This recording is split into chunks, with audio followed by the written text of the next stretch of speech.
भाई Seth Rollins और Jey Uso का मैच WWE वर्ल्ड टाइटल के लिए फाइनल हो चुका है आज के मंडे नाइट रॉ में।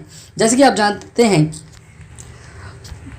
WWE का मंडे नाइट रॉ का इवेंट खत्म हो चुका है। इसकी स्टार्टिंग में हमें पहले J Uso the world heavyweight champion अपने देखने को मिलते हैं और वैसे ही अपनी धमाकेदार एंट्री करते हैं। उसके बाद वो कुछ बोलने ही लगते हैं, लेकिन पीछे से हमें लेडीज एंड जेंटलमैन का आवाज़ सुनने को मिलती है। जी हाँ, पॉल हेमन आते हैं और पॉल हेमन को देखकर फैंस बहुत ही ज़्यादा खुश हो जाते हैं। पॉल हेमन रिंग में आते हैं और जे ऊसो उनसे पूछें कि तुमने मेरे भाई को धोखा क्यों दिया, तुमने क्यों मेरे भाई को धोखा दिया और तुमने क्यों CM पंक को भी धोखा दिया है। पॉल हेमन कहते हैं कि मैंने ना ही CM पंक को धोखा दिया है, ना ही रोमन रेंस को धोखा दिया है, बल्कि उन दोनों ने मुझे धोखा दिया है। भाई इस मोमेंट पे जब पॉल हेमन ये बातें कर रहे थे, उनके एक्सप्रेशन क्या लाजवाब थे। उनकी एक्टिंग के कारण ही WWE आज भी चल रही है। पॉल हेमन कहते हैं कि जब CM पंक WWE से गया तो वो वापस आया था और उसने मुझे एक बार भी नहीं मुझसे मिलने आया था। वो सिर्फ तब आया था जब उसे अपना मतलब था। मैंने CM पंक के लिए बहुत कुछ किया था, लेकिन उसने कुछ भी नहीं किया, उसने मुझे धोखा दिया। उसके बाद रोमन रेंस जब मैं CM पंक के साथ था तो रोमन रेंस तो WWE में था ही नहीं, वो एक फुटबॉल प्लेयर था। और जब वो रोमन रेंस जब WWE में आया था तो उसका करियर फेलियर था। जब मैं उससे मिला था तभी मैंने उसके बिग डॉग के करैक्टर को हील टर्न में बदला था और मैंने ही रोमन रेंस को अनडिस्प्यूटेड यूनिवर्सल चैंपियन बनाया था और मेरे ही कारण रोमन रेंस 1316 दिन तक अनडिस्प्यूटेड वर्ल्ड चैंपियन रहा था। पर जब रोमन रेंस को जोर से आ रहा तो उसने क्या किया, वो चला गया और मुझे सोलो सिकोवा के पास छोड़ कर चला गया।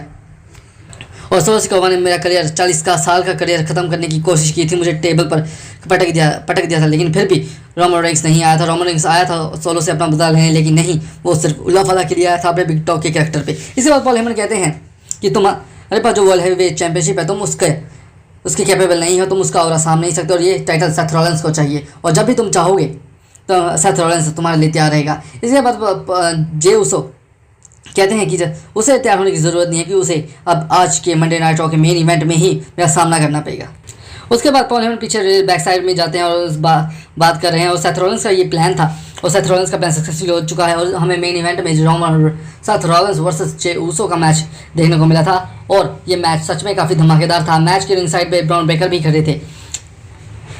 आपको बता दें हमारे world heavyweight champion Jey Uso की भी परफॉर्मेंस काफ़ी बढ़िया थी, लेकिन आप जानते हैं कि सेथ फ्रिकन रॉलिंस ने तो रोमन रेंस और CM पंक को भी हराया है, इसलिए जे ऊसो जो मर्जी कर लें तो भी वे सेथ रॉलिंस को नहीं हरा सकते। तो बेसिकली मैच जब ऐसा लगा कि सेथ रॉलिंस जीतने ही वाले हैं तभी हमें पहले तो सैमी ज़ेन की एंट्री देखने को मिली थी। सैमी ज़ेन ने ब्रॉन ब्रेकर से आकर अपना बदला लिया और फिर भी बाद में ब्रॉन ब्रेकर ने सैमी ज़ेन पर फिर से स्पीयर लगा दिया था। इस बीच में जे ऊसो ने अपने सभी मूव्स लगाकर सेथ रॉलिंस को पिन करने की कोशिश की थी, लेकिन सेथ रॉलिंस पिन नहीं हुए थे। उसके बाद एंड में जब Seth Rollins Jey Uso Sami Zayn का हालचाल पूछने आए थे तभी ब्रॉन ब्रेकर पीछे से हमला कर देते हैं अपना धमाकेदार स्पीयर के साथ। उसके बाद सेथ रॉलिंस अपना कप स्टॉप लगा देते हैं। उसके बाद सेथ रॉलिंस पिन करने ही वाले होते हैं जे ऊसो को, लेकिन तभी हमें CM पंक की धमाकेदार एंट्री देखने को मिलती है। सभी लोग शॉक हो जाते हैं CM पंक की एंट्री को देखकर। CM पंक जिस चेयर के साथ आते हैं सबसे पहले तो ब्रॉन ब्रेकर को धोते हैं, उसके बाद सेथ रॉलिंस की जमकर पिटाई करते हैं। उसके कारण ही जे ऊसो अपना टाइटल डिस्क्वालीफाई में ये मैच खत्म हो चुका था और जे ऊसो अपना टाइटल रिटेन कर चुके हैं। अगर आपको ये वीडियो अच्छी लगी तो हमारे चैनल को लाइक और सब्सक्राइब जरूर कीजिए और हमारे साथ चैनल पर बने रहिए। धन्यवाद। रेसल फैक्ट्स पे